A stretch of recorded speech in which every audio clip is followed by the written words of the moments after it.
Driving it home with Patti Vasquez, Patti Vasquez. From global conflicts to greenhouse gases, the folks refusing to wear masks says, and politicians getting caught grabbing asses says, she's driving it home with Patti Vasquez.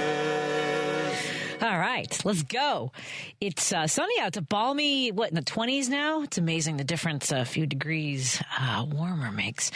Thank you so much for joining us as we drive it home. And, of course, we want to thank our sponsor, new to this show, and so thrilled to collaborate with Source Solar. Go to source.solar for your solar needs. Over 100,000 absolutely thrilled customers. So find out if you can get some solar panels on your house. I know so many people have questions about that. We've looked into it.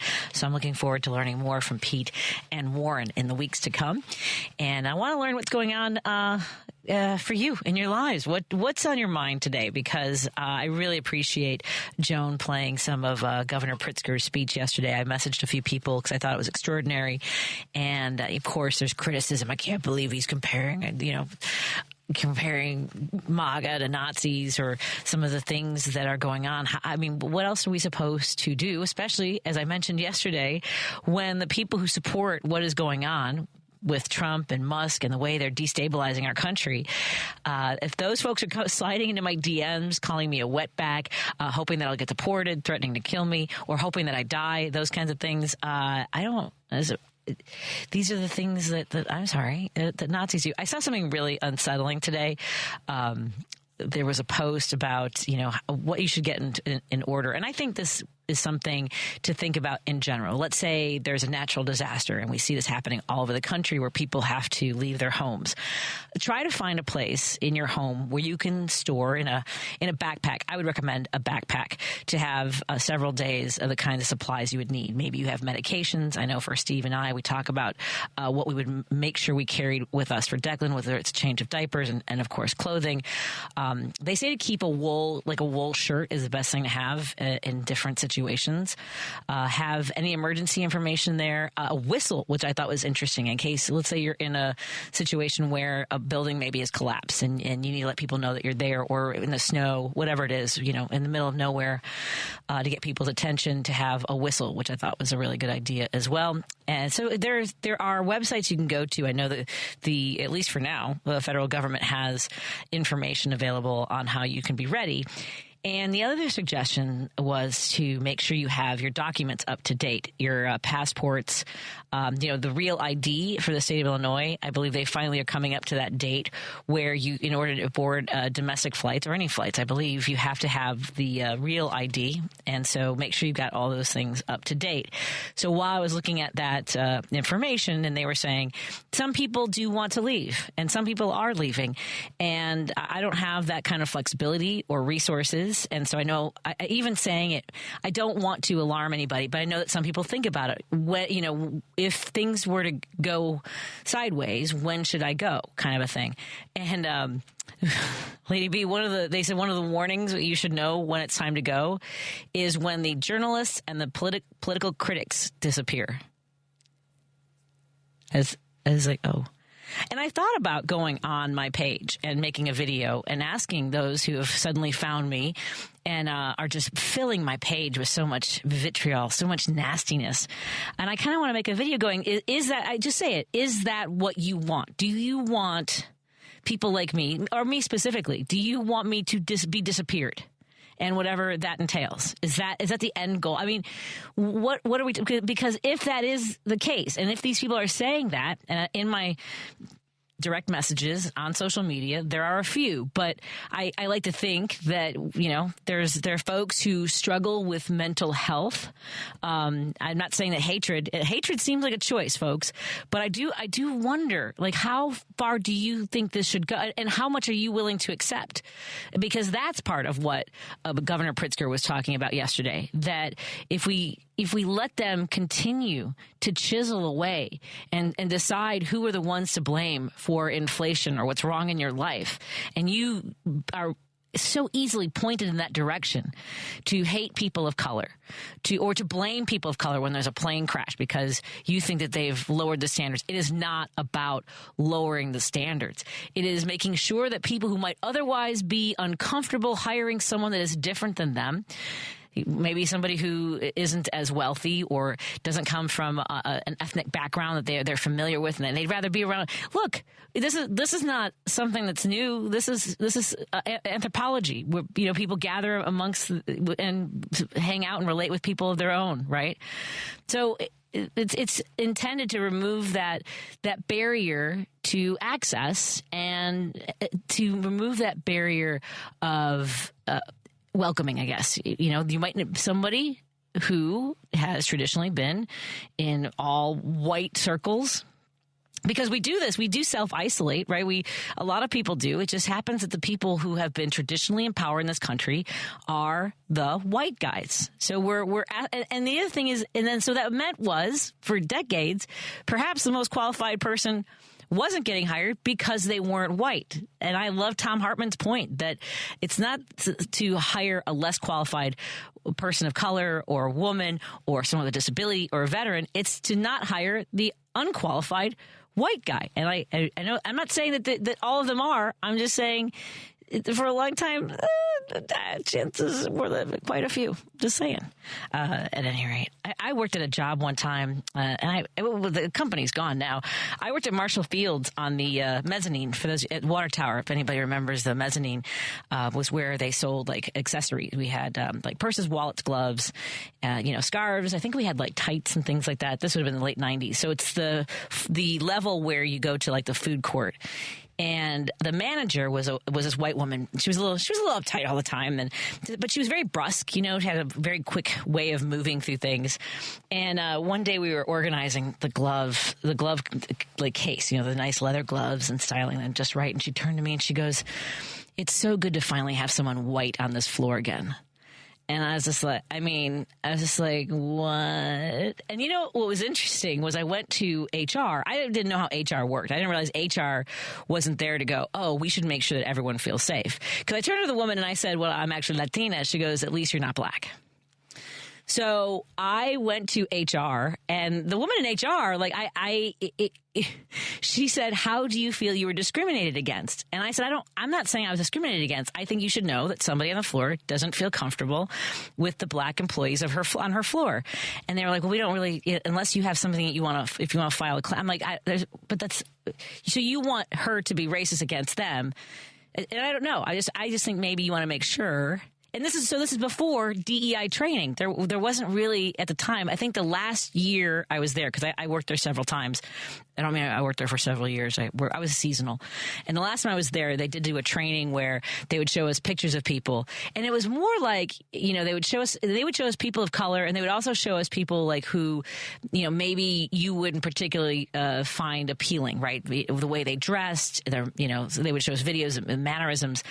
That was sort of the first, I think, the first sort of, I guess you would call it now, sensitivity training. And that, I guess that's a word that really angers so much of MAGA is sensitivity. I get it. You don't want to be sensitive.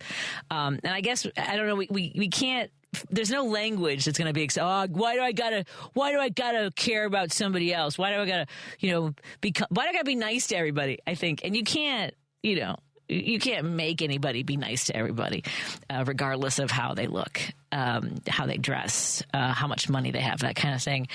But man, oh man, that was an eye-opening experience. At least you're not black.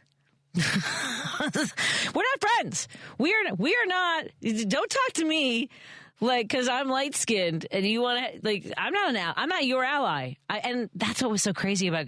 I just thought maybe they would. I didn't want congratulations. I want to give. Hey, not for nothing, but you got a racist lady running your department on the mezzanine, just so you know. And there's actually a kid who does videos. He kind of looks like, again, right. This is by appearances. You would think he was a skinhead, right? And he talks about that and how comfortable racists are being around him and the things that they say.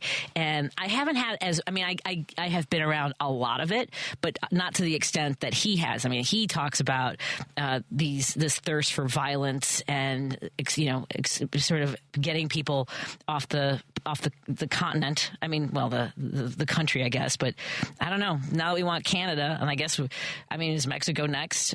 Who knows what the drive is? But it's just, can we just make racists uncomfortable again? Because man, they're so comfortable. They are so what in the what? Yeah. I can't. Let me take a quick break here and get to your phone call. 773-763-9278. That's the number to call and join the conversation. God, I forgot all about Marshall Fields. God. And she got promoted. Not kidding. I'll be right back on WCPT 820 Heartland Signal.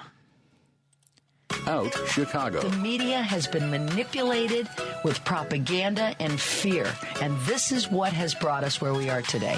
More than ever, people are looking at just one news source, and that's it. What they're doing, they're looking at their phones. Well, that's their source. They are looking Yeah, I know. They are looking at their phone. They are hearing opinion. They're hearing misinformation. They are not looking at sources. Catch Out Chicago every Sunday, 11 to 1 on WCPT 820.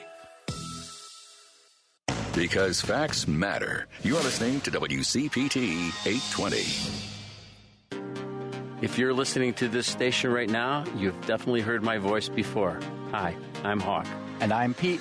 And we're with Source Solar, your local source for solar. Source Solar is Chicagoland's premier solar installer, providing solutions for over 1,000 homeowners and business owners across Illinois and Iowa. With over a decade of industry experience and deep roots here in Chicago, we have the expertise to help your transition to clean, renewable, resilient energy. We can guarantee that we save you money day one without any out-of-pocket cost to you.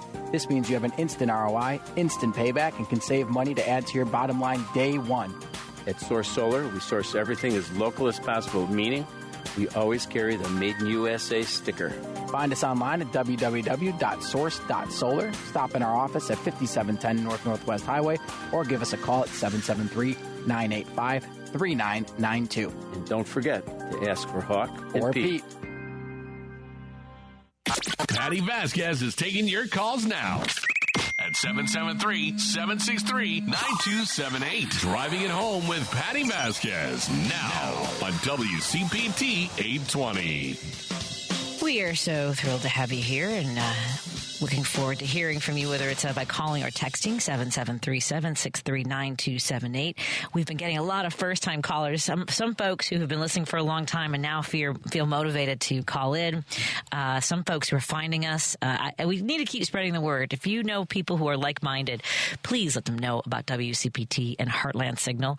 Our newsroom catches such great stories all over the country. Of course, these conversations are vital for what we're going through and making plans. And I did have someone reach out to me about making sure that I inform people about protests that are coming up. So I'll try to stay up to date on what's going on where. I know Joan mentioned that Indivisible has a meeting tonight out in Gurnee. Please Google Indivisible, and you can find a chapter near you. There's a new one starting on the Northwest side. They have an event coming up soon, but they haven't locked down the details. So when I know more about that, I will let you know. I know Maggie O'Keefe, our friend, the committee woman of the 40th Ward, is also organizing with volunteers and people in her community, the 40th Ward of Chicago. So find the people, find the doers, find the people who are getting this stuff done. And I know this is not a first-time caller. It's our wellness check with Jim in Chicago. Hey, Jim, how you doing, my friend? Hi, Patty. First of all, I have to say, Matt McNeil is terrific. When he lets it rip out, since an election, I hate to even hear him as a guest now, because just by himself, when he lets it rip, yep, he's hysterical. He's really hysterical. He really is. For folks who don't know, Matt McNeil comes on at 9 o'clock. He's our brother broadcaster from Minneapolis, St. Paul on KTNF. Yeah. When he lets it rip, he's terrific. But after, you got Amy Goodman, probably the best reporter in the United States at the moment. Once she disappears, then I know it's time to sneak out of town one way or the other. But anyway, boy. You've heard Amy Goodman, have you, and Democracy Now? Yeah. Oh, yeah. She's great. No, she's the best. She's the best in the United States of America, or anywhere that I've ever heard. Mm-hmm. But and honestly, yeah, so those two programs are terrific. But what I'm interested in today, Patty, is what do you think Stump's attitude toward Zelensky is when he was the first person, when he took that perfect phone call and tried to extort him to give information that caused the first impeachment, I think, in American history, wasn't it? Because I don't think Nixon was impeached. I take it back. Johnson was impeached after the Civil War. I think, yeah. But he was the first one. After the Civil War, yeah. Yeah. But he certainly, you would guess that he loathes Zelensky because of that and other reasons. But the way he's cutting him out of this deal is incredible. Now, you've got every person with a sane mind on said this is absolutely unthinkable. And little Marco is going along with it like it was legit. Isn't that crazy? Which is really crazy. And they're following this deep state narrative that Zelensky started the war. Zelensky started the war by what? Being invaded? By what? If he just rolled over? Yeah. Yeah, getting these men, women, and children killed. Yeah.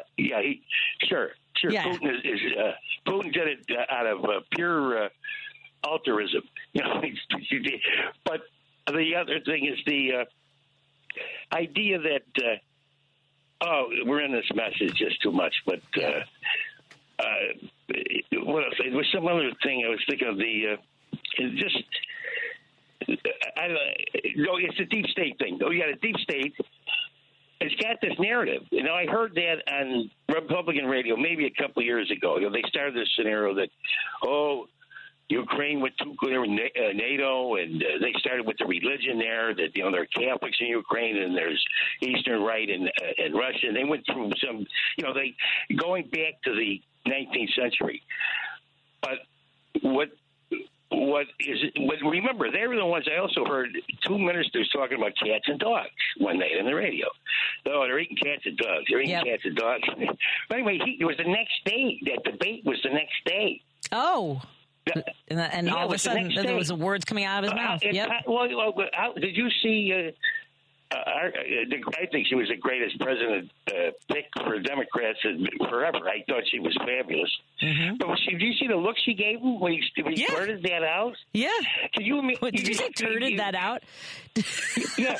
Did you see the look on her face? And she couldn't believe it. Oh, she couldn't believe it. Yeah. No. This is a presidential debate, and he's blurting it out. Right. Now, if there was a Uber I was in or a cab driver and he started saying cats and dogs, I'd jump out at the first stoplight. You know what I mean? Sure. Yeah. You'd be like, I'm out. We're done. This ride's over. Not a presidential debate. No. But this is the nonsense about this deep state. Yeah. And like the people are calling you, they believe this alternative reality. How they did it is anybody's. But you're right, Patty. Here's what we got to do. Like your son. We've got to get young people on the internet to subliminal messages, democratic messages constantly, just the way they did it on the internet. I don't know how to do it, Patty, because I don't go near the internet. But the younger people have to figure out a way to get messages because nobody's doing any really research. They're just going by bits and pieces. They're not. They're not exactly researching these subjects. No. You know what I mean, Patty? Yeah, I agree. But you said it. You pointed it out before. Okay. That's one of the things that Democrats have to do. They have to get this bombardment of reality back into the Americans. And I really think, and maybe when the agencies start to hurt and feel more pain, they'll be more honest about why it's happening and just send out those letters to all the students that they serve, all the veterans that they help, all the seniors that they help with a letter that says, hey, we're going to cut back on our services. We're not going to be able to provide as many meals. We're not going to have our hours as long, or we're going to shut down our child care because of the decisions of the White House. Every single person needs to get that letter. Yep. I mean, it's true. A short explanation of why you're being deprived of this particular service. Yep. Service. Exactly. Anyway, Patty. Thanks, Jim. Don't worry about it, Patty, because there'll be plenty of people there that don't have to get an army. Please believe me before they get to you, kid. Well, anyway, boy. Well, my ratings aren't high enough yet. Maybe that's a good thing about flying under the radar. Thanks, Jim. Take care. All right, Jim, take care. Yeah, it's good. There's one benefit to being unknown. Thank you to one of our listeners. We've got a text. Hold on, let me reach over there. We got a text from our friend Marty in Park Ridge. There is an Indivisible Chicago protest tonight. Demanding, and I agree, demanding that Hakeem Jeffries be a leader. That there's a coup underway by the Trump administration and unelected billionaires, and now that Hakeem Jeffries is in Chicago, we need him to hear. Is there any chance that the minority leader is listening? Hello, please, Rep Jeffries, we want you to be. That sounded too nice. I mean, okay, I got to reset, because here's the thing: if you want to be a leader, then lead. You might not have the title of the speaker, but you have our attention at any moment. And sending out letters that are overly wordy and over-explanatory, we need to be rallied. We need to know that somebody is in there ready to roll their sleeves up and get the job done to stop everything that's happening. Okay, that's a little more. Anyway, Indivisible Chicago has held rallies this week at the offices of the Illinois Democratic Party, meeting with them and their staff, and they're sharing their concerns. So they want to send a message to Leader Jeffries to lead. They're going to be at the Fine Arts Building. That's 410 South Michigan Avenue, right here in Chicago, of course. That is at the Fine Arts Building tonight, starting at 6:30. So if you're listening while you're downtown, or you have time to get an hour, anywhere in the Chicagoland area, you can get to the Fine Arts Building in an hour, 410 South Michigan Avenue. So look, for all the reasons, to gather with other people, to learn more about where the next protest is going to be, join those who are organizing. So thank you so much to our friend in Park Ridge for sharing that with us. Let's get to Paul in Seattle, who I know gave up on me yesterday. Hey, Paul, what's on your mind, my friend? I was listening to your anecdote about where you work, and somebody said, you said you're Latino, and she said, well, at least you're not black. Yes. And the HR person, this is typical. This was MAGA before MAGA was cool. How were you discriminated against? Well, you were the object of racial harassment in a hostile workplace. That's how. Right. Well, and again, I was like 22, and I was like, okay, I guess. And that's the thing. That sends a message to me like, oh, this is how the world works. I mean, I didn't stay there long, but I feel bad for all the women that worked. And I didn't want to go around it's not also my job to be like, hey, you know what she said about you? It's like, why make them then self-conscious? I couldn't navigate that. I didn't know what I could have. Well, I wasn't an organizer. You already are. You already are, because just because she doesn't say that to your face, the next thing she'll say, oh, that Patti Vasquez is, it's like, okay, I'm a white male. So if somebody says that, and I say, okay, I'm a blind white male. So if I'm in a place and I say to a new coworker, and they can't see that, but I'm sitting there. By the way, you can't tell when somebody who's blind is sitting at a table or whatever. It's not like we don't have a sign on our forehead, or we don't look blind. People say that you don't look blind. What does that look like to you? I mean, no, you got to look through my eyes. That's before I look blind. You start looking through my eyes.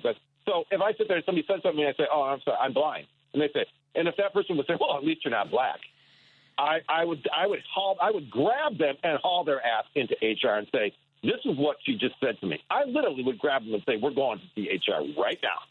Yeah.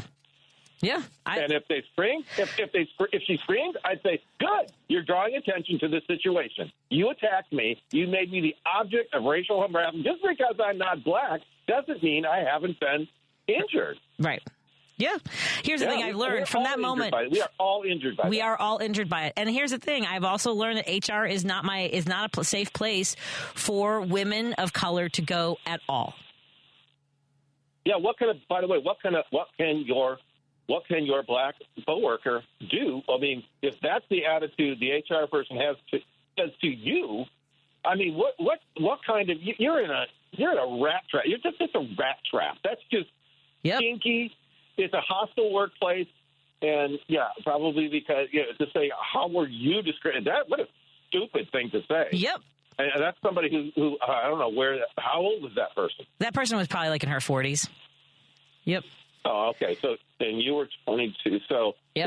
Well, they probably grew up. They were in their 40s then. Well, they grew up. They likely were born while segregation. Exactly. I mean, if you were born before 1954, you were born in segregation. Right.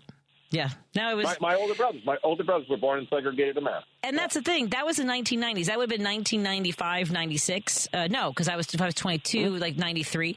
But so yeah, that's the thing is all these people screaming about DEI. I can recall all the people who've been through these programs. Either they can or their parents know what the workplace has been like, and it's just now it's just that they have guardrails. All we're asking is for guardrails to give some opportunity to people to have a leg up in this society. But yeah, so right. Well, and the whole point about it's DEI is to prevent the hiring of only unqualified white people, whether they're qualified or not. And I know MAGA would say they would be floored by that as if white people. What do you mean unqualified white people? Well, have you ever worked for an idiot? Yeah. Okay, so there you go. I mean, everyone knows that. I know, but then it's a whole bag of trouble. I'm saying, it's a lot. It's going to be so much. Not just we have to get through this, but then recuperating from this, piecing it all back together again is going to be a lot of work. How would you think about it? A leader throughout history, you cannot. There have not been successful leaders. I'm talking about through ancient history, even that start out by dividing their nations. You can't do that. As a matter of fact, one of the primary fundamentals of conquest. I mean, I learned this in college. Is that what the Romans did to be successful conquerors was to assimilate those. You don't want to alienate those who. That's even in conquest. And if you're going to lead a country, you can't start by creating divisiveness and division. So that Donald Trump actually would rather lead a country where his supporters are in the minority, but that's what he really wants. He would never want to lead a nation in which he had a 90% approval rating. He would hate that because that way, if he's not winning. Then see, if everybody supports him, he's not. Because to him, winning means you've got to put somebody down. Yeah, you have to be and he has to be the victim of their hatred. And he has to be a victim. Yeah. I got to run. Yeah, he's always a victim. Thank you so much. Okay. Appreciate it, Paul. Have a good one. Take care. Talk to you soon. Bye. Let's take a break here. When we come back, we're going to talk to Mary Gibson, who is running for City Council of Naperville. While we're on break, if you want to take a look at her website, maryfornaperville.com, and we'll learn more about her when we come back. All my listeners who are on hold, we will get to your calls because the rest of the show is all yours, folks. More in a moment on WCPT 820 Heartland Signal. Stephanie Miller. It's another true Stephanie Miller Show story, Chris LeBoy. Yeah, from with Jane in St. Charles, Illinois. It's real. Stephanie Miller fans are everywhere. We're meeting in parking lots. It happened just yesterday. I got to my car after leaving the grocery store. There was a woman loading her groceries in the car. She had a radio on to WCPT 820 Progressive Radio. I couldn't resist. I said, I think we would qualify to say that we listen to the Stephanie Miller Show. We both laughed and said, yes, we would. I love it. Stephanie Miller, weekday mornings, 8 to 11 on WCPT 820. Hey, Google, play WCPT. Streaming Chicago's Progressive Talk from TuneIn. Union Strong Chicago continues to lead the way with progressive values and in preserving democracy. Your support of the Minocqua Brewing Company Super PAC efforts in Wisconsin and beyond strengthens the fight against MAGA Republicans. You can now purchase progressive beers like Labor Lager, Love Wins Fruited Sour, and the Resistance IPA in Chicago at Rogers Park Provisions, Diversity Beer, Wine, and Spirits in Lakeview, Park West Liquor, Wine, and Beer in Lincoln Park, Logan Square Liquors, and Tip Top Food and Liquors in Westtown. Visit MinocquaBrewingCompany.com for all their Chicagoland locations. As always, no matter how bad our sports teams are, please drink responsibly. You're listening to Driving It Home with Patti Vasquez. In your communities, in Chicago. On WCPT 820. Thank you so much for joining us as we continue our conversation. And as I talk about quite frequently on the show, the people that you elect in your own communities are the most important people that will serve you because they affect your lives directly. Joining us right now is Mary Gibson, who is running for City Council. And I'm curious, Mary, where did you grow up, my friend? Welcome to the show. Oh, hi, Patty. Thank you so much for having me. I actually grew up in Lisle, so just next door to Naperville. Oh, yeah. You're like me. I live about a mile and a half south of where I grew up. It's just familiar, and I like it. That's all. Yeah, and my family's still there, so it's really nice to be close to family. Has your family been in the past civically active? Like, were you going to like city council meetings when you were a kid? Were you aware of the kind of stuff they were doing? A little, and I don't think I realized how much it impacted me until later. I remember growing up, there was a big development in Lisle that was on the docket, a Meyer on Maple. And I remember marching up and down Maple with my mom and our neighbors, chanting "No Meyer on Maple." So that probably had some impact. Yeah. My mom was president of the PTA growing up.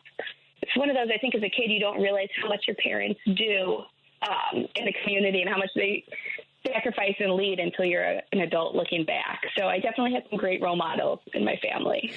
Oh man, you mean I have a shot with my kids that they'll realize all helping I don't know, the jury's out with mine. Right? I'm like, why do I go to the farmer's market? Just come and help me set up some tables. I'm just saying. So when did you get the bug? Did you go off to school to study anything in this area of civic leadership? Yeah, good question. So I did go to school and study history and poli-sci in undergrad. My dad is a big history buff, so we talked a lot about history, a lot of war movies, World War II movies growing up. So I had undergrad in history and poli-sci, and then I got my master's in social science from the University of Chicago after that. Fancy. Always cared about it was a great education. I was able to study a lot of things and have some amazing professors. But I've always cared about public policy and how communities work together to solve joint problems. And I'm a big academic buff. So even the last couple of years, I've gone back and got a certificate in public policy and a civic leadership certificate. I kind of just love learning and reading and finding out what's out there. That's great. Where was your undergrad from? My undergrad's University of Dayton in Ohio. Okay. There's a big contingent of Naperville people that go out there. Oh, really? Where I met my husband. So, I think a decent amount. So, but it was I kind of just did what I loved and figured a job would shake out. And I've been really lucky. That's great. What was the first kind of work you did after grad school?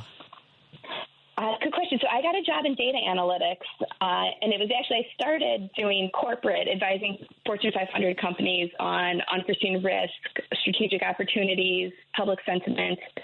Then as I grew in the company, I was able to transition to the government side, and we worked with government agencies on big data analytics, kind of those same problems.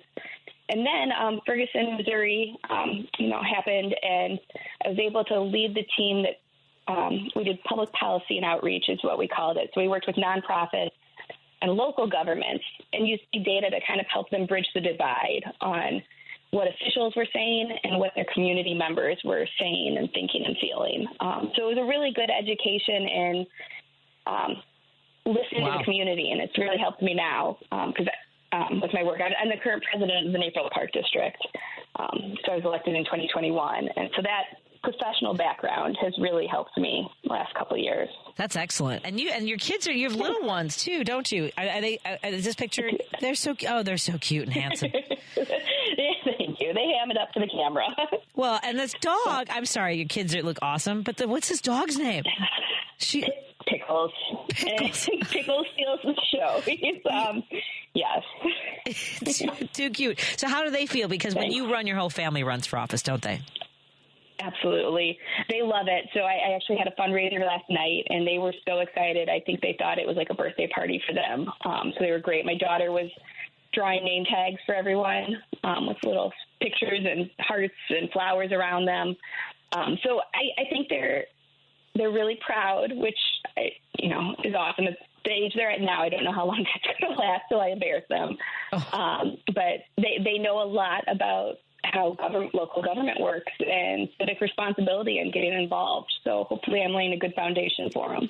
Well, we know that Naperville has been on list after list of the best places to live, to retire, to send your kids to school.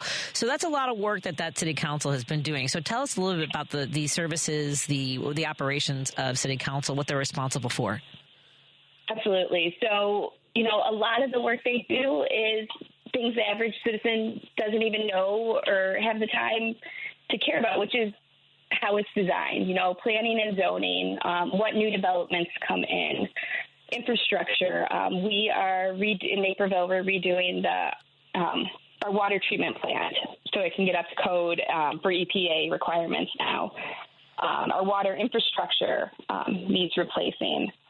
So a lot of, snow plows, leaf pickup, all these day-to-day services that everybody relies on for their livelihoods, both at home and work, is under the purview of City Council, and also public safety. Our fire department and our police department, fall under city leadership. I have it's the work you're doing now with the Park District, just because I haven't really had a chance to talk to anybody who's working at your level recently when it comes to our lifeguard services. How have you guys been doing the last few years? Because I know that there was kind of a shortage of folks who were getting trained as lifeguarding. People were looking. I was a lifeguard at North Avenue Beach, so I'm always curious about this. They're like dipping in. Like, people have asked me if I would come back and guard. I'm like, I would love to, but are you guys doing all right when it comes to staffing in those positions? Yeah, great question. So I was actually a lifeguard too at Rice Point Water Park in Wheaton. It was a wonderful job. It was. And I'm going to knock on wood. We have been really fortunate with our lifeguard positions. We have not had problems the last couple of years. One of the focuses at our Park District has been recruitment and retention. Since I started my term there, our staff does a really great job coming up with creative ways to get new staff in the door.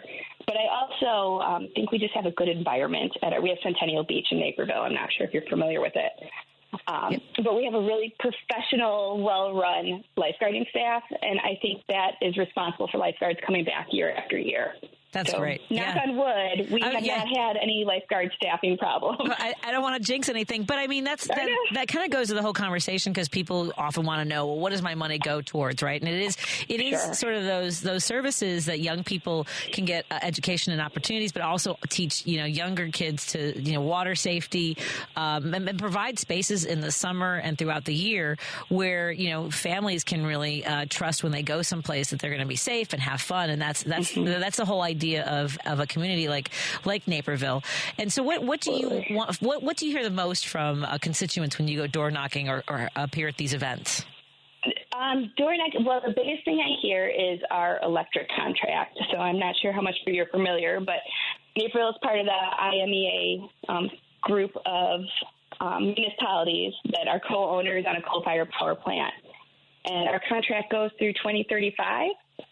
But we're being asked to extend it 10 years early through 2055. So when I talk to people in Naperville, it's pretty wild. We had to decide whether we'd extend it or not by 2030 as it is. But this push from IMEA for early renewal has a lot of people concerned, especially at a time when the whole world is transitioning away from coal. The fact that we're entertaining doubling down on coal through 2055, this doesn't really make sense to a lot of people here in Naperville. So that's what I hear about the most. That's honestly one of the main reasons Park District is the best job in local government. So as my term was ending, it was a big decision. Do I, try to run for re-election at the Park District? But with this IMEA decision looming, I knew I had to throw my hat in the ring for City Council, because it's just so impactful for Naperville now, but Naperville I hope my family lives in, generations from now. Outstanding. Well, I thank you for taking up the challenge of running and for doing the work that you've done for the Park District. We've been talking to Mary Gibson, who's running for City Council. You can go to maryfornaperville.com. And for people who live out in your area, do you have any events coming up that you want to make sure they know about?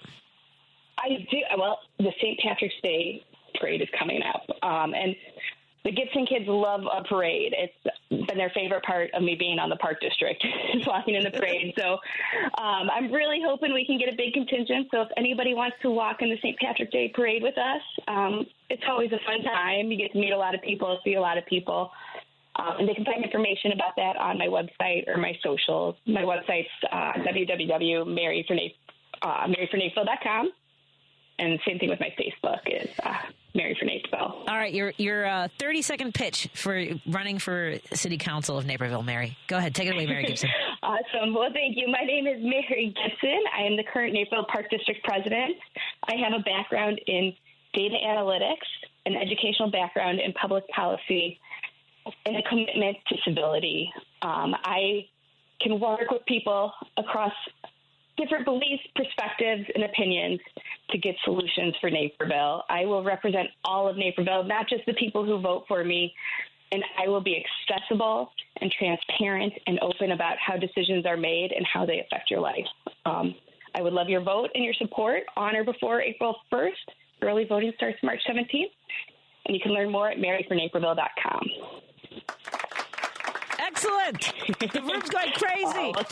And if Mary's message resonates with you, she needs your vote, your time and volunteering and showing up, and every campaign needs your contributions financially. So if you're drawn to her campaign, go find out more, maryfornaperville.com, and chip in and show up and get the job done. Mary, reach out and let us know if you need anything, okay? Oh, thank you so much, Patty. I enjoyed chatting with you tonight. Me too. Thank you so much. Go get them. All right. Thanks. Thanks. Bye. Let's take a break here, and we'll get to your phone calls when we come back on WCPT 820 Heartland Signal. We do have a couple of lines open, and it is all calls the rest of the show, or me yapping, as per usual. 773-763-9278. You can call or text the same number. We'll be right back. WCPT 820, Chicago's progressive talk, where facts matter. Is taking your calls now at 773-763-9278. Driving it home with Patti Vasquez now on WCPT 820. By the way, I will be setting up an appointment with attorney Tony Moret, attorney at law. I will have some questions, and it's time for us to do some planning. My mom has led a very wonderful life and has accumulated. She's been able to buy property, and I want to make sure she feels safe and secure in the weeks and years to come. My mom was a federal employee. She was a computer programmer, and I just can't even imagine what families are going through right now, because I grew up in a household that would be very vulnerable in a situation like this. And I'm grateful that she was able to build a retirement that she is able to stay comfortable in. And I don't know what that's going to be like for so many people right now. We have the phone lines open, 773-763-9278. Steve in Chicago, you have been on hold almost the longest. I think you're kind of tied almost. Lady B is answering those phones fast. How you doing, Steve? I'm hanging in there. I know. I shouldn't even ask how you're doing. Just what's on your mind? Because it's so much pressure to answer people, isn't it? Like when you say how you, I'm like, I can't. I am not okay. I'm not. I'll be honest. No, I get it. I'm hesitant to ask this, but given you touched on it earlier, sure. I think it's probably important that you and your fellow WCPT folks consider this. So you're very open about where the studio is, about where you work, about the neighborhood you live in. Are you taking precautions? That's a very good question. And it's funny. And when I said earlier to, start getting ready, don't wait till you have to be ready. I feel like I am doing too much of the thinking about what I need to do and not doing enough of the things that I should be doing, to answer your question. Yeah. Yes. So in some ways, but maybe not in all the ways. Yeah, I don't know. It seems like the kind of thing you talk to management about doing all for everybody that works out there. See, and one of the things, look, I will be very honest. I am not uncomfortable with a firearm. Let's leave it at that. Do you carry one? That's the part that I need to work on. I'm not uncomfortable with it. I just, I think that, I guess part of the psychological hang up is I never felt until now that I should have one.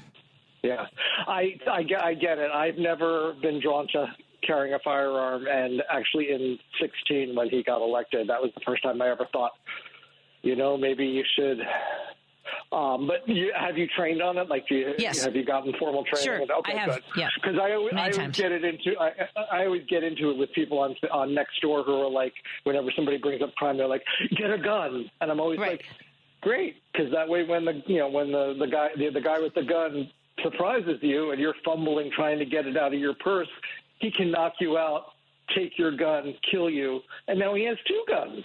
Right. Yeah. I mean, I don't want to, but that's the thing too, is like, you want to have muscle memory too, right? You want to, I mean, there are people who are always on alert, who train regularly. Yeah. I think that's a part of it too, is like, I have to make my choices. Is it going to be, hand to hand sort of training? Because I have done mixed martial arts. I have done, some combat training, not combat, but like physical, I've done jujitsu, some. Jen's always encouraging me to get back into it. But I've showed up for a couple classes, and the thing that was hard was that the class I showed up to was all white dudes who look at the kind of people, which would be good for training, since that's who I imagine I'll have to be wrestling with or defending myself from. But I don't want to start there. I'd like to warm up to that. I was going to say, do it in a class where you're more comfortable. Yes. To get used to it, and then start mixing in, and like maybe even inviting somebody that you're personally comfortable with to try some things so that you can get used to. No, I totally get that. I used to go to a mixed martial arts studio called Daggerberg Academy here in Chicago. It was in Lincoln Park, and then I think they moved like near Schurz. But I actually stopped. I went up to I was an orange belt, I think, and but the thing was, I was sparring, and this guy kept punching me in the face, and I didn't have headgear yet, and I was like, could you take it down a notch? I mean, like, look, if we're you could beat me if we were having a real fight. Could you just don't hit me in the face? That was annoying to me. That was my last class. Probably that was his personal fantasy that I get to hit a girl without any repercussions. Yeah. Yes, that's what it felt like. So again, I need to take classes, but I need to take it to where I don't have to worry about being comfortable, because that's the whole point of being attacked. We work with a stretch therapist, and they were telling us that they took Krav Maga, and the things they were telling me about how that class goes, like apparently in their first class they spun them around and around and around and around, and then made them try to like defend themselves, and then interesting. And then their fourth class, they did all these sort of like, if you're being choked and wrestled to the ground, how do you react? And they turned the lights off and then attacked them. So that was, so that's, I mean, like, I'm not ready for that yet, but those are the kinds of things that I'm thinking about, and making life, taking better care of myself. I'm working out every single day, not to the level I used to. I used to do CrossFit, so I'm going to get back to that level of feeling confident and strong. And I think that whatever it takes, for you, whether it's your mental safety, and that means, reading or listening to music, meditating, if you are up for, changing your lifestyle with food, maybe, cutting back or eliminating alcohol or any of the things you depend on, consider those things. And I think those are elements of what you're talking about too, Steve. Yeah. Well, I'm also just, concerned about the physical safety of everybody who knows where you are from 5 to 7 every night. Yeah, well, there's that. Yeah. At any rate, we have some precautions in place, but I will bring that up to management. Good. Right. That makes me feel better. Yes. Thank you. And we have security cameras, so we'll at least see them, I guess. Excellent. Thank you. All right. Thanks, Dave. No, I agree. I hear you. Yeah, that's why I said I was hesitant, but I was like, no. I brought it up. What if nobody is bringing it up with management? Management's just like, everything's fine because nobody's bringing anything up. Yes, and like I said, that's the beauty of only 100,000 people knowing who I am, as opposed to having a big Joe Rogan audience. I'm just saying. Exactly. Being unknown has its benefits. That's all I'm saying. I just can't build a bunker. That's the trade-off, isn't it? Is if I was at that level, you better believe I would have a bunker. Oh my husband's listening. He's like, oh, I would love to have it. I'm not kidding. I would, that would be my office. It would be like my mom cave would be my bunker. So yes, I would do that. So. Well, that's why Stephanie Miller works out of her I'm saying. Home and doesn't tell anybody what the address is. No, but she shouldn't tell us who her neighbors are. That's true. Because I actually know where some of the anyway. Yes, I'm not saying anything about where she lives. Now I gotta shut up. All right, take care, Steve. Thank you. Have a good night. You too. Bye bye. Bye bye.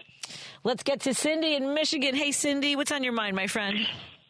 Hi, Patty. Well, obviously, you are hitting somebody in the gut with your show, because there was a time when WCPT was just this little teeny gem that kind of touched the hearts of people. And the more effective you are, the more threatened people are. Yeah. Your job is everybody there is doing a fabulous job. The lineup is great. You got Richard, he's doing a great job. Joan, of course, everybody. And I always figure the more I'm irritating somebody like that, then I must be doing something right. Yeah. But it's scary to have that responsibility. As long as I don't think about it too much, I think. But I think to Steve's point, I do have to think about it, and I think about my kids first. I think about whether or not I should get Griffin dual citizenship somewhere else, because he is 21. Meaning, if anything were to go on globally, that I have to consider what would be best for his safety. Draft. Yep. Yeah. And but I wanted to make a couple of other points, and you were talking about DEI, and that came up. I'm an older person who got a job as an older person. I was about 59 when I got my last job in a credit union. And when I got hired, I had basic computer skills, but I was not as quick as the young'uns in my branch. So when I went in for my interviews and everything, I sailed through with flying colors, and I'm like, okay, I'm not sure why, but all right. So when I finally talked to the manager when she hired me, she says, you are exactly what we want. She said, we need somebody who's older. We need somebody who's got, we can teach you the basic skills. Right. That's easy. What we can't teach these young people and the people that we have in the office are things like empathy, professionalism, loyalty, and respect for the confidential material. And because people's account numbers, I was looking at Social Security numbers all the time. A dishonest person could memorize something and walk out with a ton of stuff. They don't have to write it down. They just have to memorize it. So there are a lot of skeezy things that could happen if they didn't pick the right person. And I thought, that's what a DEI hire is. You look beyond just, that person has the basic skills and they're the fastest one who does it. That doesn't mean anything. If you just look at that doesn't really mean anything. Diversity means you're looking at a lot of things, not just color or, you're looking at a lot of things. So when I had a friend of mine who, the one that's so gullible, she said, well, I don't like all this DEI stuff. And I said, you don't understand. We are DEI. If we go in, if we go into a place and try to get a job, we're not the usual suspects that come in. We're not the youngest. We're not the fittest. We're not the most, educated. But we have something they want, some other types of things that, and inclusion is very important, because when you come into a workplace, we had a tendency not to talk politics just so that people wouldn't be uncomfortable, because we didn't know what each other's politics were. There was somebody who got mad because we weren't saying Merry Christmas, and I said, well, we do have Jewish customers. We do have some, people of other persuasions. So if I say Happy Holidays, it kind of covers everybody. And I had to explain that and do it in a way that wasn't insulting, but, try to be nice about it. But those are the kind of things, that's what DEI is. Exactly. But I also had a real quick point about what we need to do with Republicans with all of these cuts. People who are being cut from their jobs, who are getting their benefits cut, need to go to and make appointments at the congressional offices that represent them. Okay. And flood those offices. There you go. From Cindy's point of view to yours. I got to run. I'm up against the news. Thank you so much. Have a good one. Bye-bye. Let's take this break because I just got a signal that I'm late. This is WCPT 820, where facts matter. Living at home with Patti Vasquez, Patti Vasquez. From global conflicts to greenhouse gases, the folks folks refusing to wear masks, says. And politicians getting caught grabbing ass, says. She's driving it home with Patti Vasquez. Hello. I hope that you're happy, healthy, and safe wherever you are today. We want to say hello to our friends listening in the evenings on KTNF AM 950 Minneapolis, St. Paul, the progressive voice of Minnesota. Of course, you can hear Matt McNeil in the evenings here on WCPT 820 Heartland Signal out of Chicago. So glad that you found us. And by the way, don't forget that you can always catch us on TuneIn. You can watch the live stream on Facebook and YouTube. When you watch on the live stream, you can see the adorable little crocheted dumpster fire, my emotional support dumpster fire from our friend Bridget, who sent this in. It's fine. It's fine. Everything's fine until you find everything's just, it's fine. And at any rate, I want to thank our sponsor of the show, our sponsors. We have Source Solar. You can go to source.solar to find out more about the work they do. Maybe it's time for you to get solar panels on your house. Over 100,000 satisfied customers will tell you it's a good idea. I don't know if you want to talk to all 100,000. That's a lot of work, but you can find out more at source.solar. And of course, Minocqua Brewing Company. We broadcast live in Madison from the tap room on Tuesday, which was a blast. Go to their website, MinocquaBrewingCompany.com, and subscribe to the newsletter. You can see my latest piece. It's a little bit of a personal story in there, but wrapped up in the idea that somehow the pro-life party that is now basically killing women and infants across the country because infant mortality rates and maternal mortality rates are going up in the states where there are the most restrictive abortion bans. And in particular, people who don't have the resources to leave and go have abortion in other states. There are women who have medically necessary situations, ectopic pregnancies, fetuses that will not survive, women who are in danger of being in sepsis, in danger of not being able to have children in the future. So these folks who want to control our bodies, determine how we plan our families, we need to find ways to stop them. And one of the suggestions, of course, I keep talking about is the Supreme Court race in Wisconsin. Judge Susan Crawford, who is running for that vacant seat, that race is on April 1st. So I know that my friend who sent me a link to the protest tonight, there is a protest tonight at the Fine Arts Building in Chicago. On the same invite to that protest, they're protesting to demand that Hakeem Jeffries, Representative Hakeem Jeffries, be a leader and do the right thing and let us know that someone's doing something for the love of God. That is going to be in half an hour, about 20 minutes at the Fine Arts Building at 410 South Michigan Avenue. And in that link that our friend sent us from Park Ridge, there's also information about going door knocking this Saturday. So you can go to wisdems.org and find out about all the events they have coming up. They also have phone banking for next Wednesday. So go to wisdems.org and sign up for one of their events. Let's get to our longest listener on hold. Myrna, that's almost an hour, my friend. Thank you for hanging in there. What's on your mind, Myrna? I know. Okay. Here we go again. Oh, boy. Couple of things. Great news for people who are looking for an economical brand new car. Not available till 2026, but Mexico is making they already have one for $30,000, but they're making their second line of electric cars. Mm-hmm. Price is 90,000 pesos, which adds up to $4,500. They come 2-door, 4-door, and mini truck. Wow.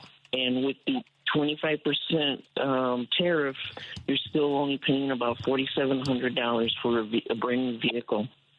They're going to make their debut at the 2026 World Cup Games, which ironically is being hosted by Canada, Mexico, and the United States.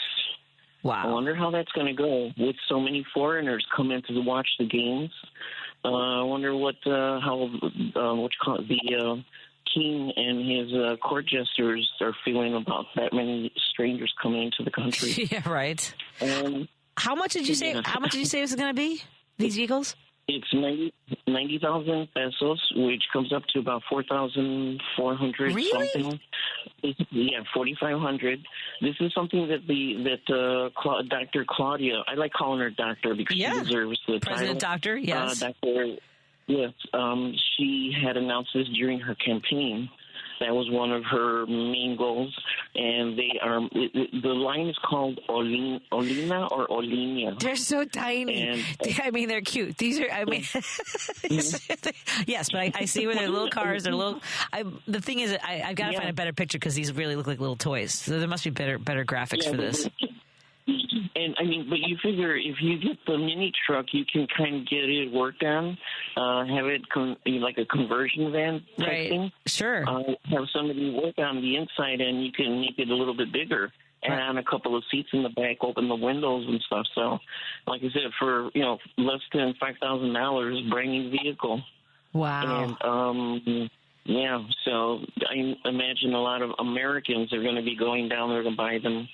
Considering the price, they can afford it compared to what they're paying here for them. Wow. Well, I mean, this is for a moment though. I mean, this is what it means to have, a diverse, right, development team with people with different perspectives and open, like thinking out literally outside the box. I'm curious to see how these turn out. All right, what was your next thing? Sorry. Yeah. People who are commenting about the DEI thing, the situation, how they're mad about it. They don't think people deserve to be, or that program shouldn't exist. Think about this: how many, as soon as Trump decided to get rid of that DEI program, how many airplane crashes did we have? How many did we have before he decided to pull that program? I mean, tell you something? I mean, I don't know. I had friends who, comedian Paul Farvar, because people were putting up the headlines about how they had, fired someone from the FAA, that there was, this change and there weren't as many air traffic controllers. And Paul was like, hold on a second, let's not go spreading these stories unless we're sure. But I mean, in response to, and that was all coming out as Donald was holding a press conference and basically saying it was because it was bonkers watching that in the hours, just the mere hours after so many lives were lost.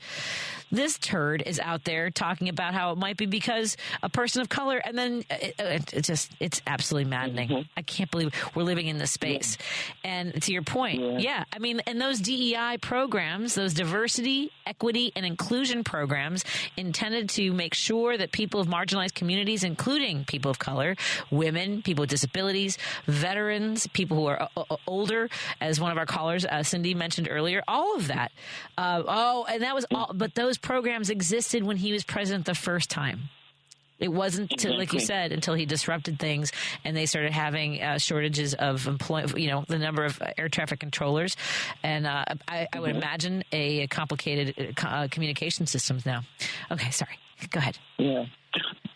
Oh, and your previous caller mentioned about how the one you mentioned about the people are being let go, older individuals. There's this thing here in the U.S. been going on for a few years. They want people to get jobs. Most places are not hiring people over the age of 50. Right. But now they want to get rid of Medicare. They want to get rid of Social Security. Who's affected? People over 50 who are not being hired because of that discrimination. So it's like they don't even think about what they're doing. Especially, I've mentioned to you before, my personal experience is that a lot of people with book smarts don't have common sense. Yeah. Those, Dogebags, the Dogebags. Is that a word I can say? Dogebags? We'll find out. No, don't say it again if you're not sure. Let's not double down on it. I'm speaking Spanish. Okay, that wasn't It was in Spanish. It was in Spanish. She said vinegar and water. What? Yes. They are, what do you call it? They don't have experience in what they're how would I say this? People call them geniuses because of their IQs. Right. IQs don't mean anything if you don't know how to use basic knowledge. One of the guys was fired after 2 years working at another company because he sold personal information about the company. Yes. I mean, 23 years old. And he was in our agencies, our federal agencies, getting in there, figuring, looking at all the private information of every. Yeah. What are we doing? Yeah, exactly. Yeah, I've heard that story about how he was selling information. Yeah, that's awesome. Good job. Yeah, and all just for money. That's how smart he is. Now, and then all of them are basically the same way. Now, if this were a movie, and I've said this before about other things, but if this were a movie, these young men would be the heroes of the movie, where they're like recording all the sinister stuff that he's doing. You know what I'm saying? Like they have this like tiny little like sparkle sometimes where I think maybe they're the heroes of this story. But no, you know what it is? We are the heroes of this story. It's working together, organizing, and continuing to have these conversations. So. But this is my fictional. Yeah. You know what? Last thing, I'm going to send you a video that I want to talk about tomorrow, possible. But I want you to listen to it first. Okay. See if it's okay with you. And then I'll call in to see if it's okay for you to play it. Okay. Sounds good. So Thank you. In a little bit. All right. Sounds good, Maria. Bye-bye. All right. Thank you. We'll get more phone calls, all the phone calls when we come back on WCPT 820 Heartland Signal. Dave is the next longest listener. So I'll get to his when we come back on WCPT 820 Heartland Signal and KTNF AM 950 Minneapolis, St. Paul. You're listening to WCPT 820 because facts matter. If you're listening to this station right now, you've definitely heard my voice before. Hi, I'm Hawk. And I'm Pete. And we're with Source Solar, your local source for solar. Source Solar is Chicagoland's premier solar installer, providing solutions for over 1,000 homeowners and business owners across Illinois and Iowa. With over a decade of industry experience and deep roots here in Chicago, we have the expertise to help your transition to clean, renewable, resilient energy. We can guarantee that we save you money day one without any out-of-pocket cost to you. This means you have an instant ROI, instant payback, and can save money to add to your bottom line day one. At Source Solar, we source everything as local as possible, meaning we always carry the Made in USA sticker. Find us online at www.source.solar. Stop in our office at 5710 Northwest Highway or give us a call at 773-985-3992. And don't forget to ask for Hawk or Pete. Patti Vasquez is taking your calls now at 773-763-9278. Driving it home with Patti Vasquez now on WCPT 820. Thank you so much for continuing to drive it home with us. I'm your host, Patti Vasquez, and I've had some folks on hold for a while. The phone lines have been lit up the whole show. Dave, thank you so much for being patient. What's on your mind, my friend? Oh, okay. Hey, Craig. Hey. Yeah, thinking about listening as I was waiting to get through. The one caller talking about was she got hired on later in life, her career. Yeah. But it'd be because us people in that age groups can read and write cursive. Oh, boy. People. Well, yeah, that's one thing. And talk on the phone. Sorry, young folks. Yeah. Well, just a fact, because you ever see the spelling of some of the younger ones? I'm saying. And then, and on the Myrna's Wonder car, I would suspect it probably does not have pollution devices on it, such as catalytic converters and such.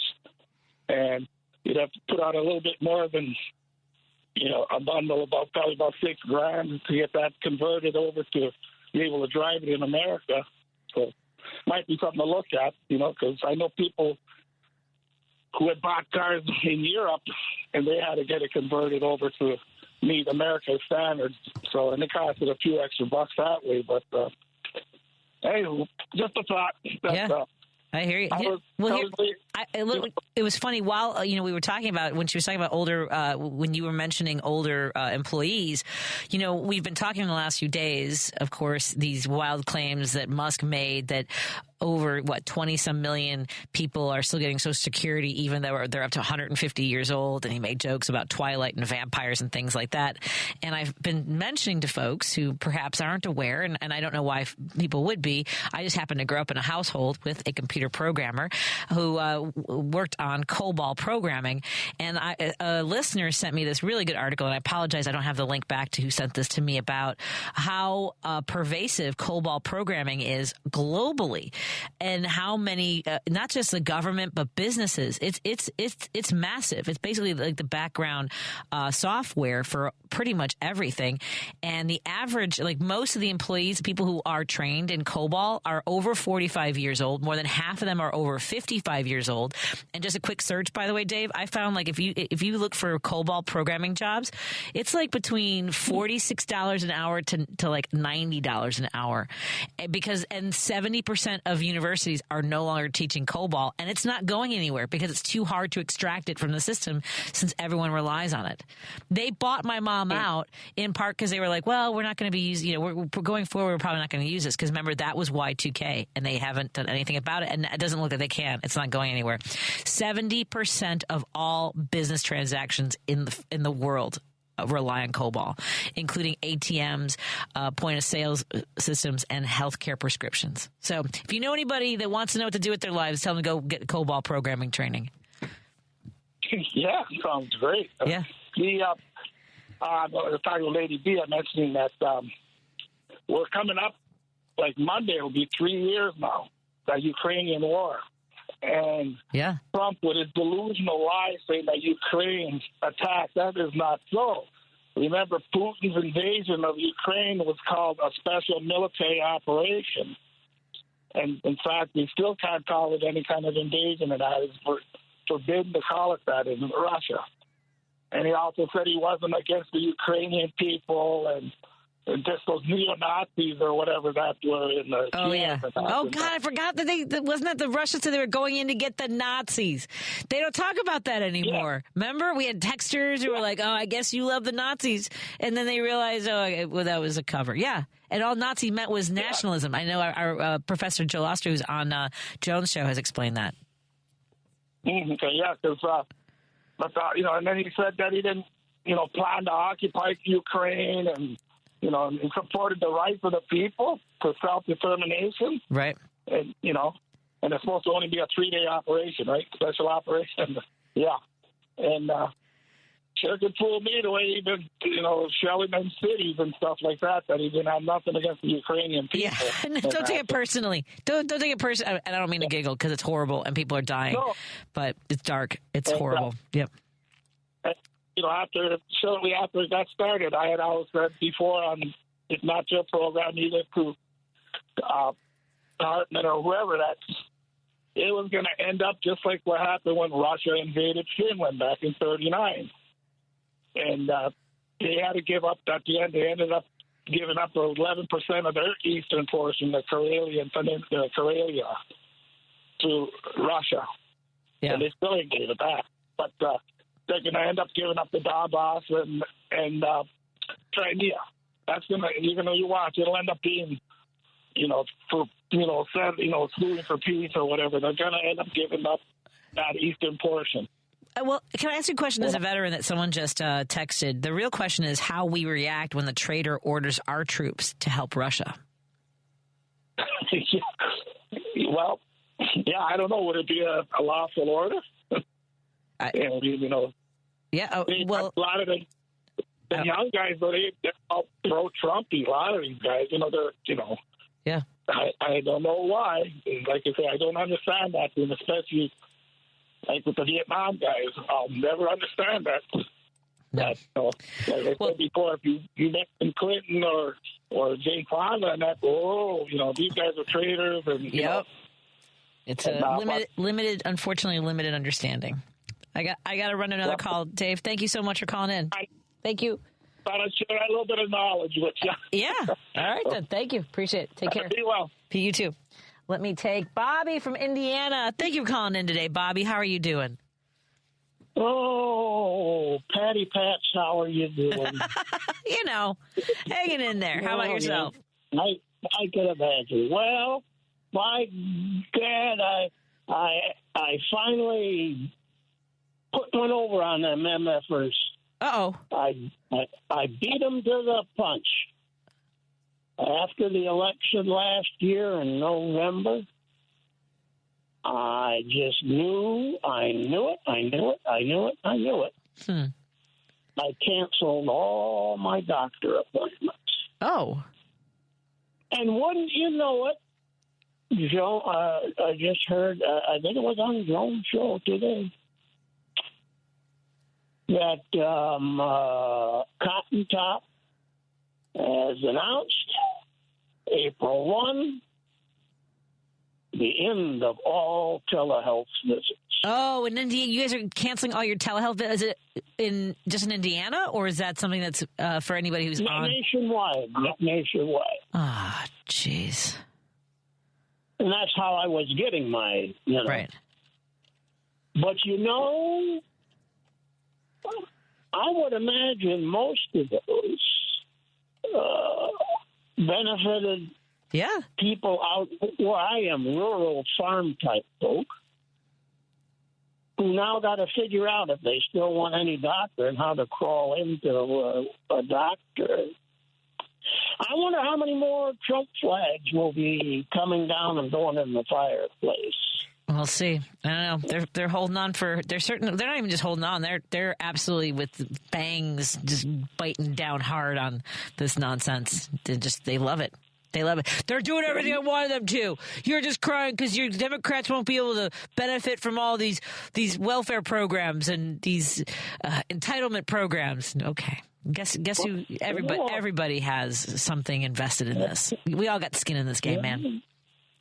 I know, but apparently that's another thing that the word has been. People have been calling into these shows saying that they had seen people taking down their flags and signs and Trump garbage. Apparently, they've gotten bitten by something he's done already. Maybe. And so we'll see. I don't know, but I'll let you know if my neighbor takes his crap down. I'll let you know. He had like the whole lawn. Yeah. He had the whole with the fist bump at the when he got shot at and all that stuff. Yeah, we'll see. I'll let you know when that comes down, but it ain't coming down anytime soon. I'll tell you that. Well, hopefully he'll get something that trips his trigger to clean the yard up. Thanks a lot. Thanks so much. Take care, Bobby. Bye-bye. Bye-bye. Let's take a break here. We'll get to your calls when we come back. 773-763-9278. That is the number to call or text us. And we'll be right back after these messages. Alexa, play WCPT. WCPT from TuneIn. Listening to Driving It Home with Patti Vasquez. In your communities, in Chicago. On WCPT 820. Your calls are being answered in the order they were received. It's true. Thank you for waiting. We appreciate your patience. Hi, Andrew in Detroit. How are you doing, my friend? Hey, that wasn't a long wait at all for me. So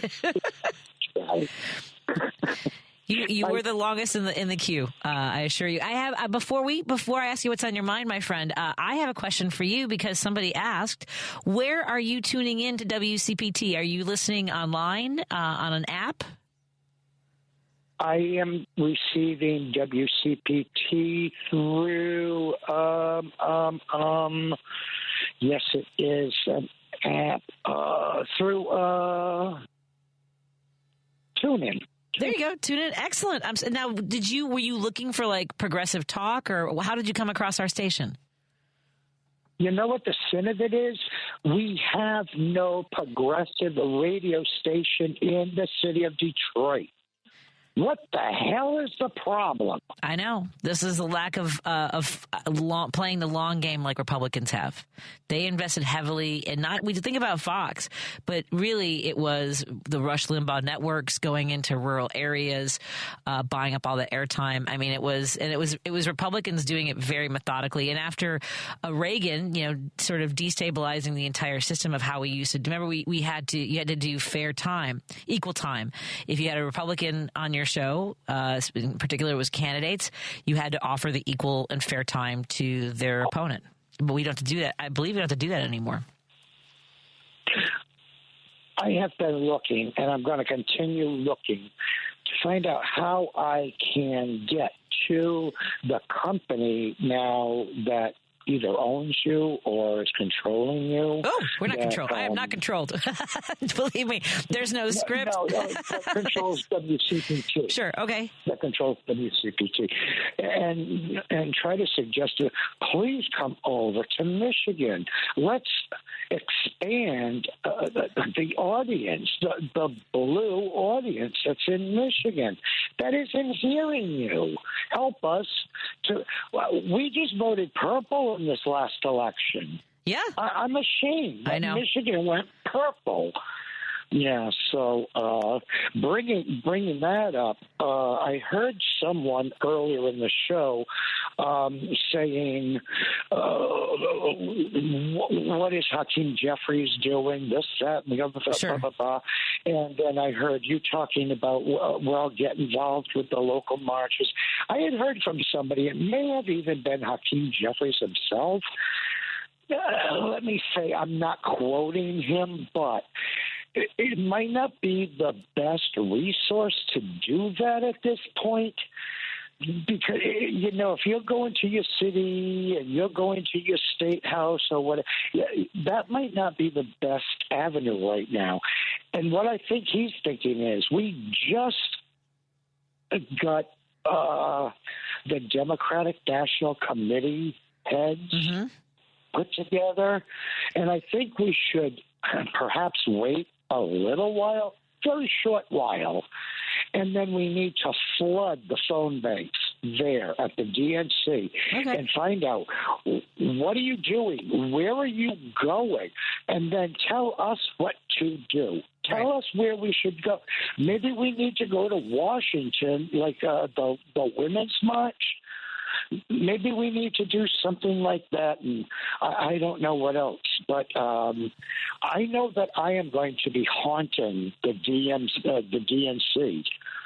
In a short time here. Do you have local races? Are there any crucial races that you know of, either in your direct area or in Michigan, coming up? Because we have this Supreme Court race that I've been talking about in Wisconsin, which is crucial. First of all, they have a heinous abortion ban on the books that goes back to the 1849. That's where people should go. Yeah, that's. I mean, things like, and even that. Then I have no problem. With what you're talking about is having a strategy, getting their ducks in a row. But I do think that there is something to know that they're fired up, right? Sending out, even here, I would even say this. It's kind of demoralizing to still get emails asking me for money when that's my concern. I mean, and they sort of, put it under the auspices of, but we need to keep fighting the good fight. Well, I need to know that Jasmine Crockett, we get sound bites of her. She's doing great interviews. AOC is doing a good job. I know that Bernie Sanders is still, ringing all kinds of alarm bells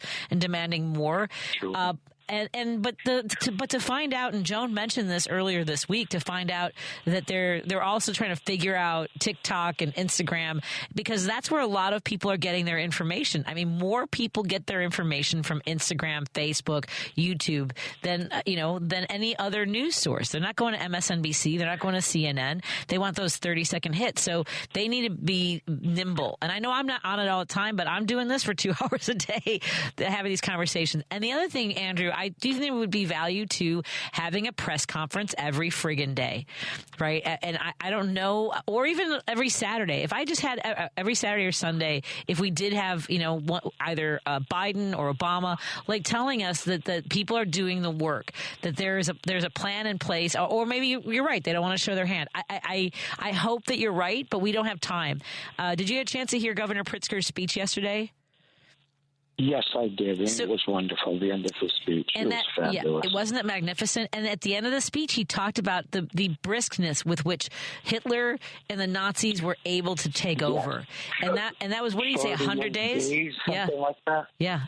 And so the clock is ticking, and unless they have some, master, some sort of grand plan that's going to turn this thing around, we are headed in a very dangerous direction. We are in a dangerous place. Can I sneak in one more thought, Patty, or else I can call tomorrow? Can I sneak in one more? Yes, go ahead. My idea is, like you're saying, we need to hear from our representatives. I have contacted my representative and said, you need to send out text messages to all the you have our email addresses. We know that because you send us asking for money. I want to hear from you once a week what you are doing. And that doesn't necessarily mean him, but his office. And they responded that they got my message, but I haven't heard from them since. I was like, what the what over here? But, Patty, also, if we're asking, like Hakeem Jeffries, make a statement every week. I would prefer not to hear Chucky Schumer ever again in my life, but, maybe somebody else from the Senate. But we've got to have a central place that they're going to do this, where we know where it's going to be. And the people have to be like, when is this going to happen? What time? What day? So, yes, I agree with you 100%, but they got to tell us where and when this is going to happen. And that's the only way until we get our message out. But the orange ape, he gets his message out, doesn't he? I guess. Why aren't the Democrats getting the message out? Right. Thanks, Patty. Yep. That they not only did they have the message out, they need to know what the message is, and I think that's where we're struggling. Yes. Yep.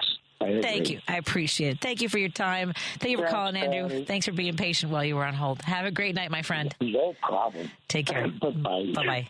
Let's take we can take let's see what time it is. We can get to Roosevelt. Hey, Roosevelt, what's on your mind, my friend?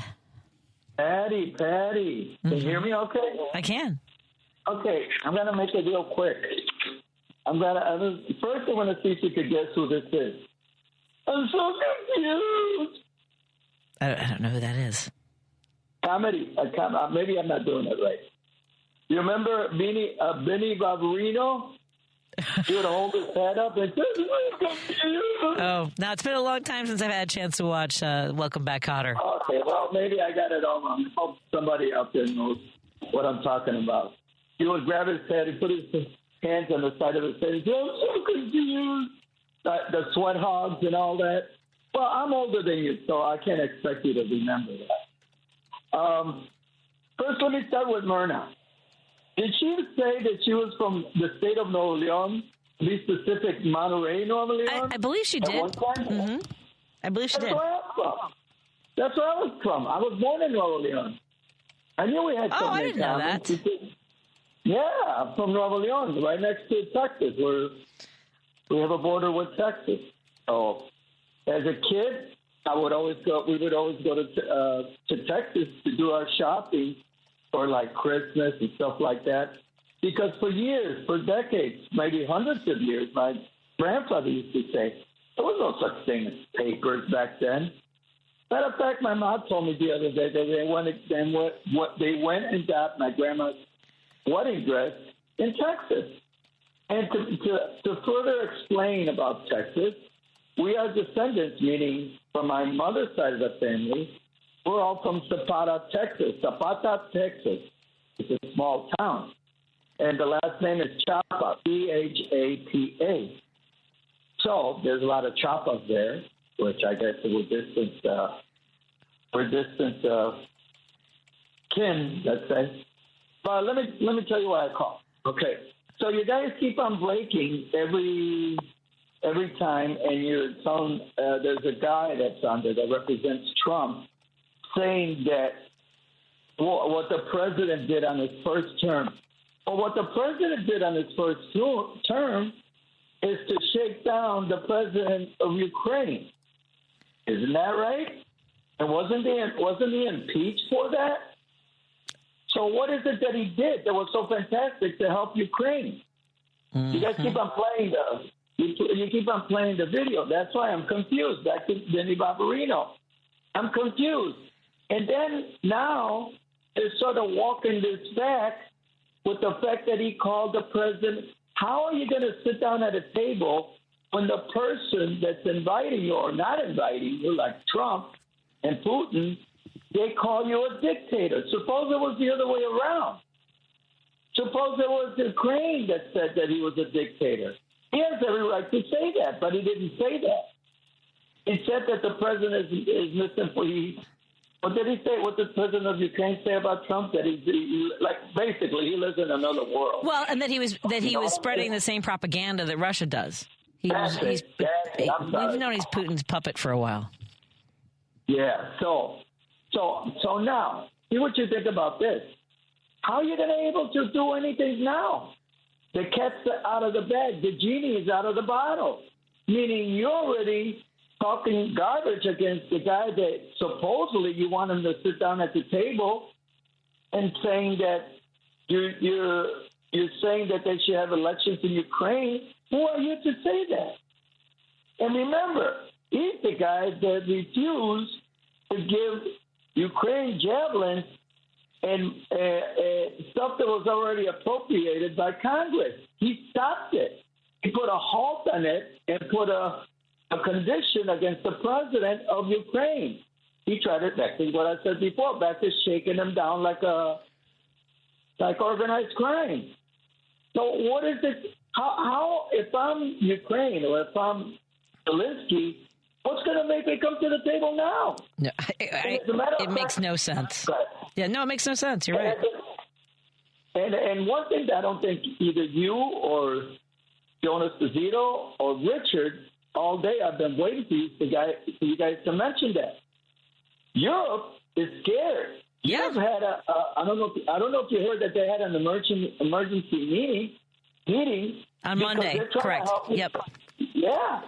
They're trying to help Ukraine because they can't rely on this guy because we're on basically we're the criminals in a Batman series. Remember the Batman series?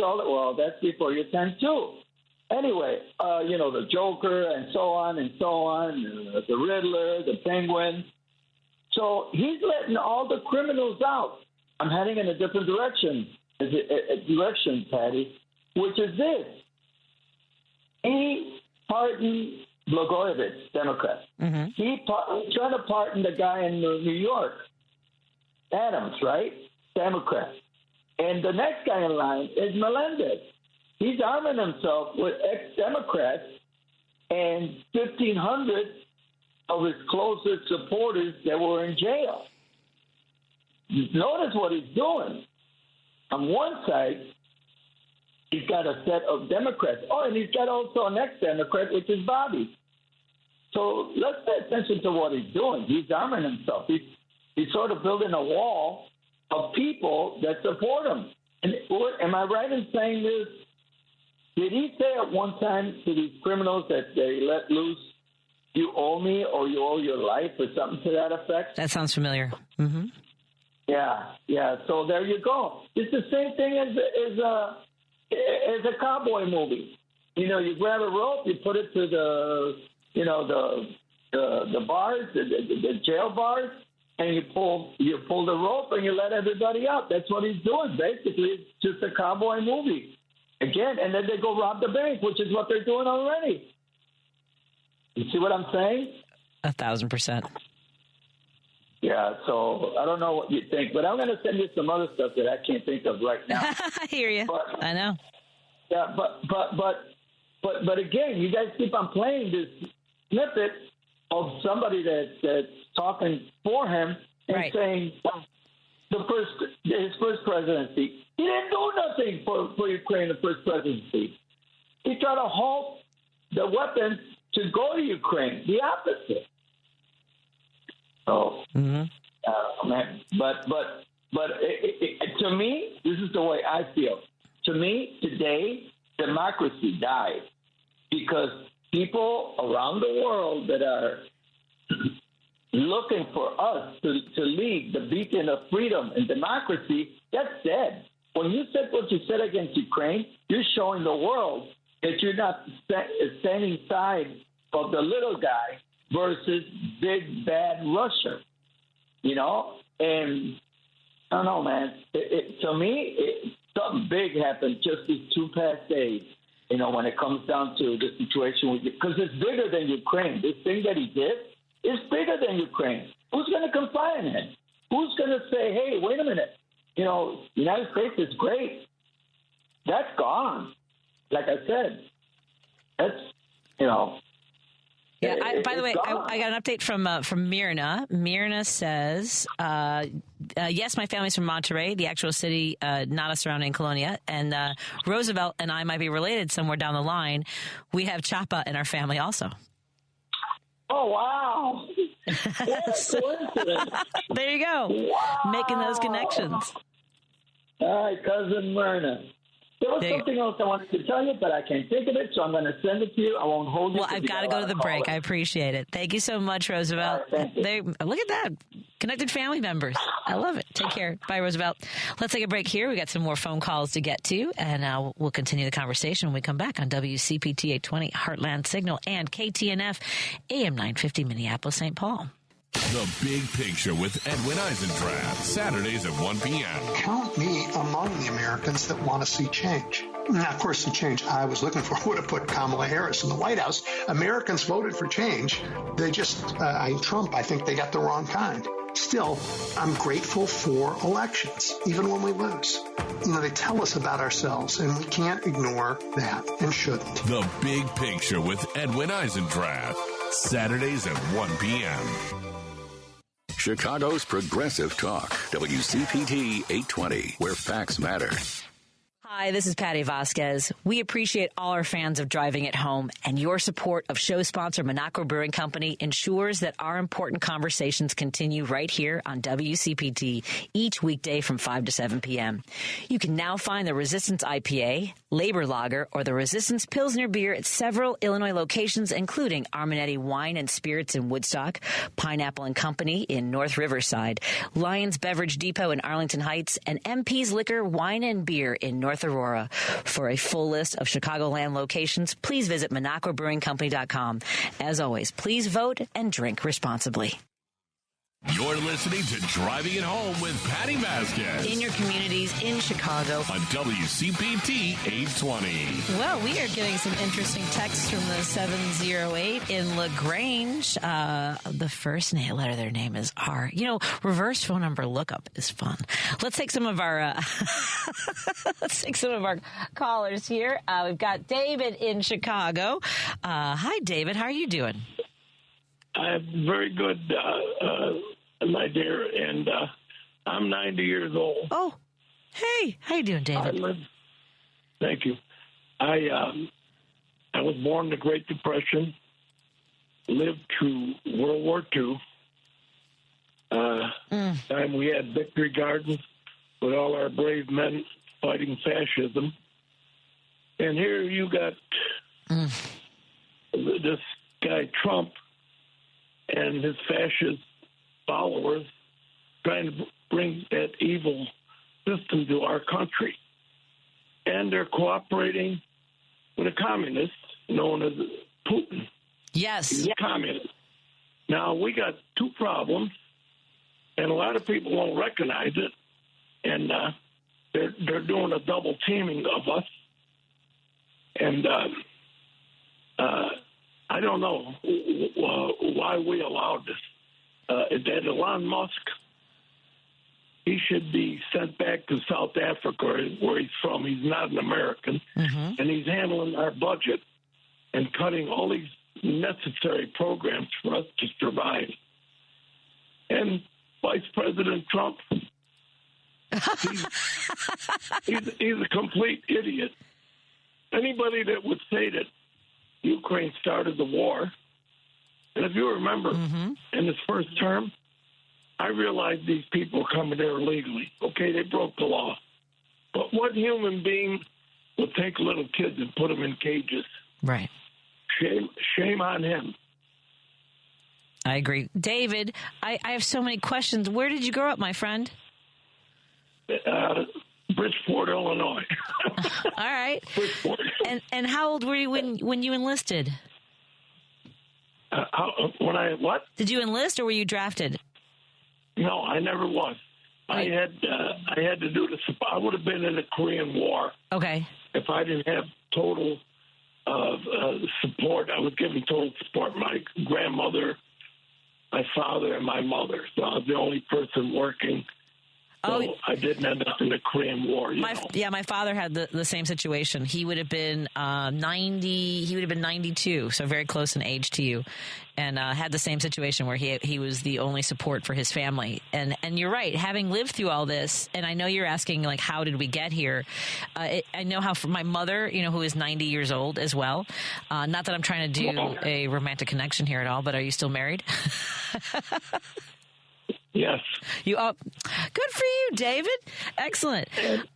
Go ahead. And keep up the good work.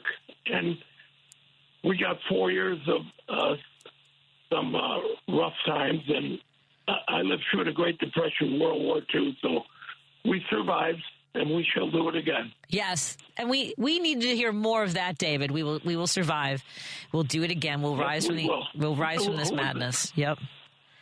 Who was the singer that sang the song "I Will Survive"? Oh, you know how bad I am with music. I know it's a disco, so it's one of my favorites. But we're not allowed to play a lot of music, but I'll try to remember. Right. I love that. I love that you called. I love that you survived and reminded us of how much we have been through before, including people like you who've seen it all. And I will say that so much of the division, unfortunately, has come from the way we use social media.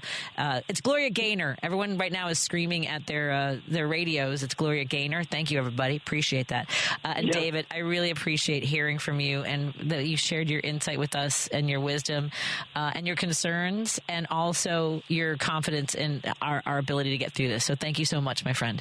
Yes, and you too. Thank you very much. Take care. Bye-bye. Thank you. Bye-bye.